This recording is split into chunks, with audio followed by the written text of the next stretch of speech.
Choose trench life. Choose war. Choose endless crusades and eternal suffering. Choose a fucking big claymore. Choose industrialised religious slaughter. Choose gas masks, mud and artillery shells. Choose marching through no man's land to the sound of endless bagpipes.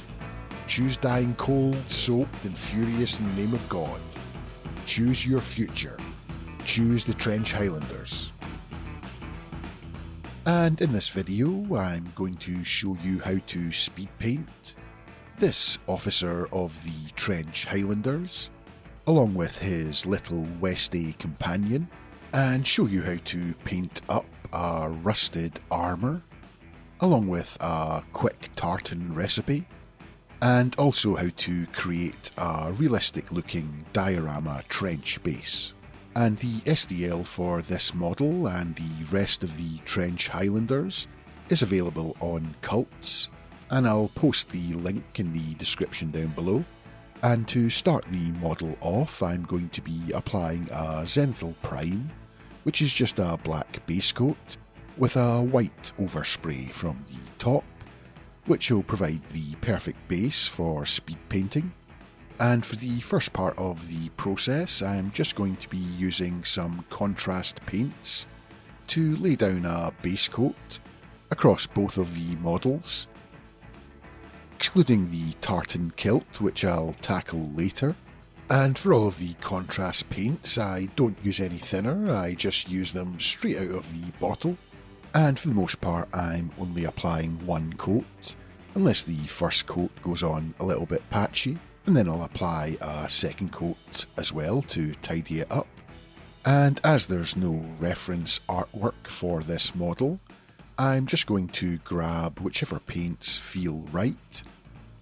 And in this case, I use some Army Painter Broadsword Silver for all of the armour panels and metallic areas. Army Painter Crusader Skin for all of the skin.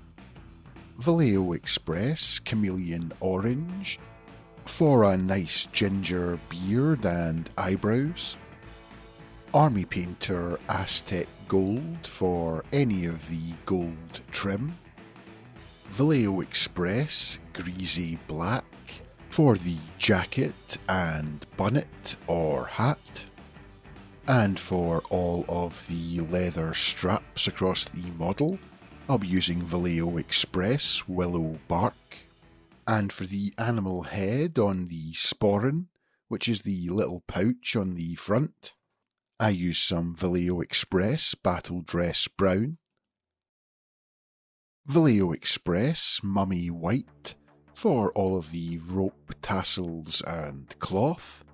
And finally Vallejo Express Seraph Red for the shoulder cloak. And it's now just simply a case of laying down the base colours on both of the models.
And now that all of the base coats had been applied, I'm going to add some additional shade and contrast using some Army Painter Dark Tone, which is an acrylic wash, and I'm going to be applying this all over the entire model, but I'm not going to be slapping it on all over like I would with an oil or enamel.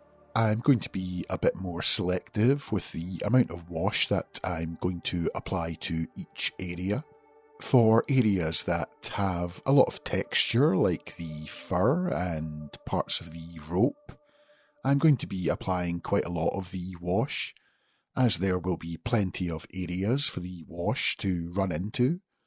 And for other areas that are slightly flatter, like the armour panels and the cloth, I'm just going to use a little bit less on the brush and apply it a little bit like a glaze rather than flooding the entire area, which would likely cause a lot of staining and pulling.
And next up comes the part I've been dreading for the entire process, which is to paint the tartan.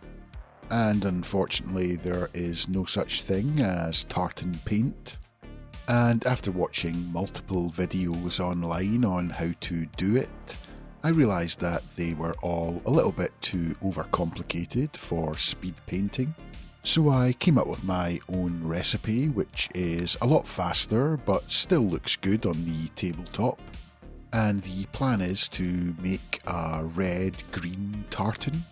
So I'm going to firstly base coat the area in the same seraph red that I used for the cloak. And now comes the tricky part, which is to lay the grid down with some black paint. And I'm just using a fine tipped brush to make the lines as sharp as possible. And I did thin the paint ever so slightly with a drop of Flow Improver. And you want to be as careful as you can here, not to blob the paint all over the place. Just take your time here, and if you do make a mistake, it's easy enough to touch up with a little bit of red.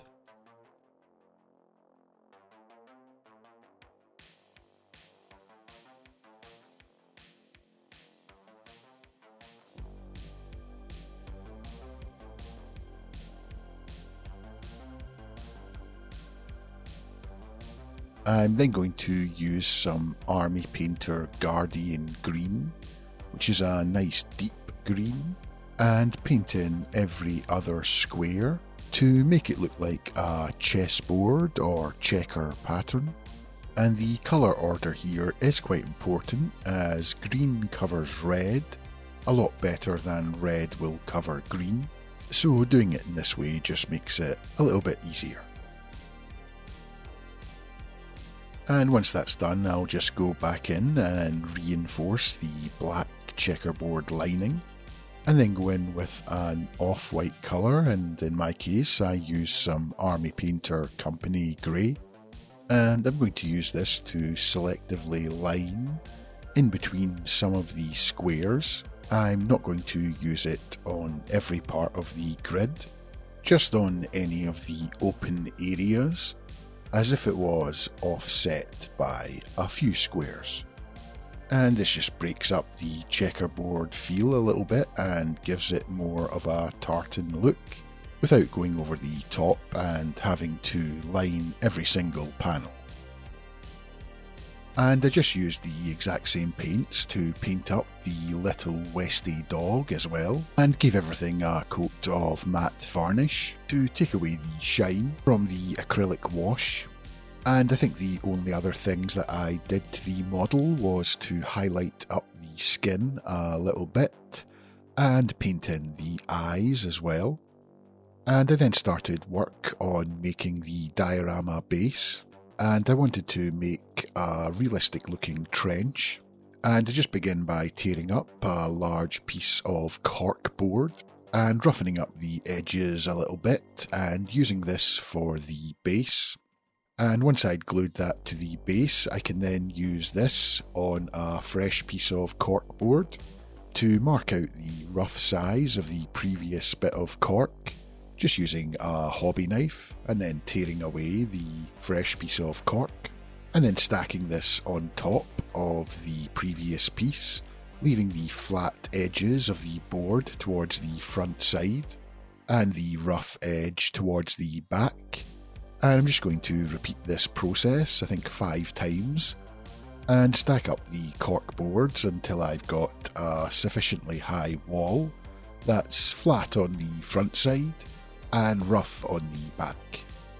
And I then just go in with some textured basing paste and apply this all over, making sure that I cover up any of the gaps and joins between the layers, and this just makes it look more realistic and less like stacked cork boards. I then gave the base a black prime and began work on the panelling. And there are multiple ways you can go about this, one of them being you can actually 3D print your own trench style panelling, which definitely looks a lot more realistic, or you can make your own panelling from coffee stirrers, and for this base I'm going to be using both. I'm going to be using the 3D printed panelling for the backboards of the wall. And when it comes to the floorboards, I'm just going to be using some coffee stirrers that are snapped to size and then glued onto the base of the cork. And I also added a little bit of coiled barbed wire, which I got from Green Stuff World, and just glued this to the top of the trench. And then I just apply a zenithal prime to prep the base for painting. And I just use some Citadel Rattling Grime for all of the muddy ground, and Vallejo Express Willow Bark for all of the wooden panels. And it was now time to add some effects paints to both the base and the model, just for the final finishing touches. And I'm going to start with some Dirty Down Rust and apply this to the barbed wire, which I had just painted in a dark silver colour. And I'm going to randomly apply this across all of the barbed wire, and then switch to some Army Painter True Blood and do exactly the same thing and just apply it randomly, giving the barbed wire a rusty, bloody look. And I'm then going to go in with some Dirty Down Moss And I'm going to apply this again randomly to the wooden boards and the muddy ground area as well. And this should just give the trench a more realistic, wet and mossy look, and add a little bit of colour and variation to all of the drab browns and greys. And the last step of the process was to add a little bit of rust to the officer's armour panels. And for this I decided to go for some Villainy Inks Ex Machina. But honestly, any rust effect would do here. I just went for the Ex Machina, as it has a nice matte finish. And once that was applied, the model is now complete and is ready to be glued to the diorama base. And as always, don't forget to let me know what you think in the comments down below. And a massive thank you to all of my Patreon and YouTube members. Myself and the Trench Highlanders really appreciate all of your support. And I'll see you in the next one. And don't forget to choose trench life.